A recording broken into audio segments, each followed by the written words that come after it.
In France, when they sit down to eat a meal, they always save the salad for last because the French consider lettuce the broom of the stomach.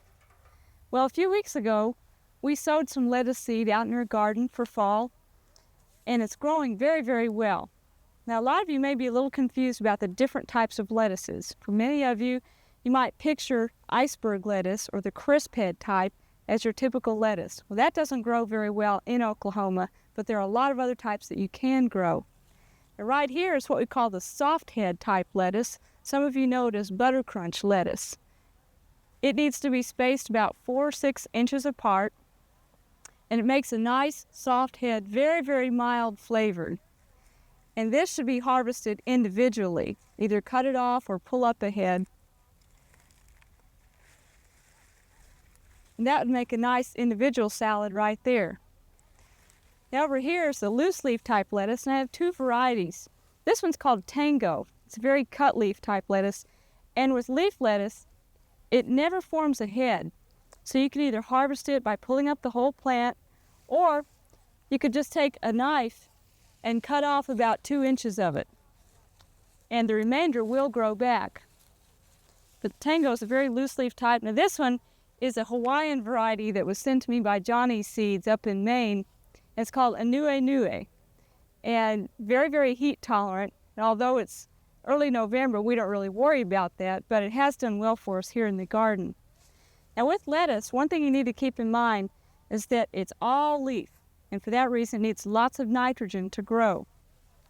And so it's a good idea to fertilize it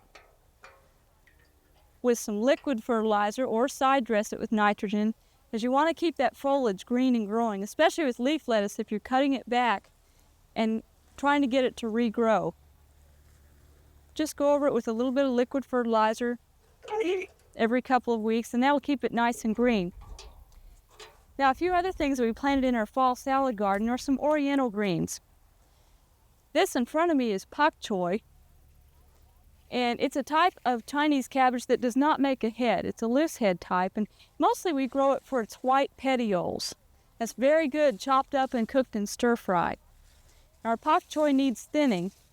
It really needs to be about 6 inches apart, so I'll be thinning some plants out later today and let the others grow on. It too needs plenty of nitrogen.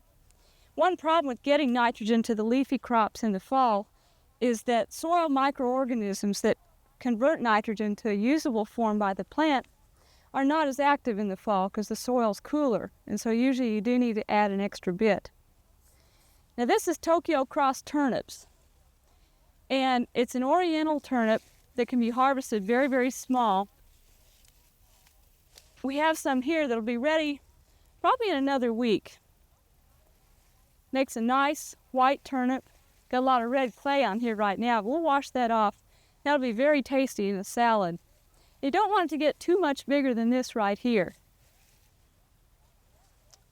Now on the left here, we planted some edible chrysanthemums. It was old seed that was given to me by a Chinese gardener, and probably it had been around for a couple years, so not very many of them came up. But it is coming along. It's also called garland chrysanthemum. And in a few weeks, that'll be quite a bit bigger in size now that it's quite a bit cooler out, and we'll be able to try that as well.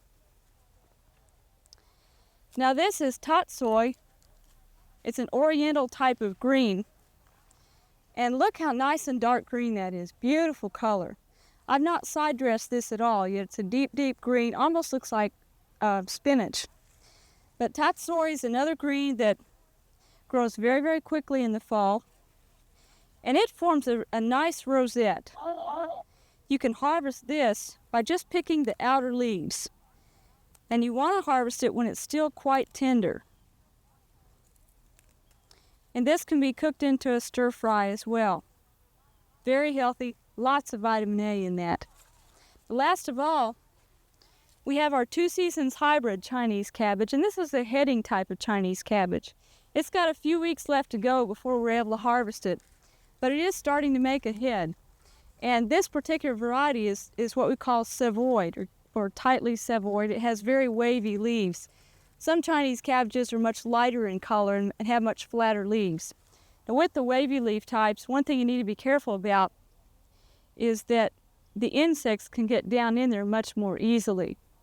And also, if you're in a very dusty place, they're a lot harder to wash off, but they are very, very pretty. Now, over in another raised bed garden here, I've transplanted a few more plants of the Chinese cabbage and some lettuces, so we'll have a succession of crops. In addition to that, later on today, I'm going to sow some more seed of lettuce, so we'll have plenty throughout the fall. But any of these greens are great fall crops for Oklahoma, and they really make the garden look pretty this time of year, too. We hope you've enjoyed this classic from the Oklahoma Gardening Vault.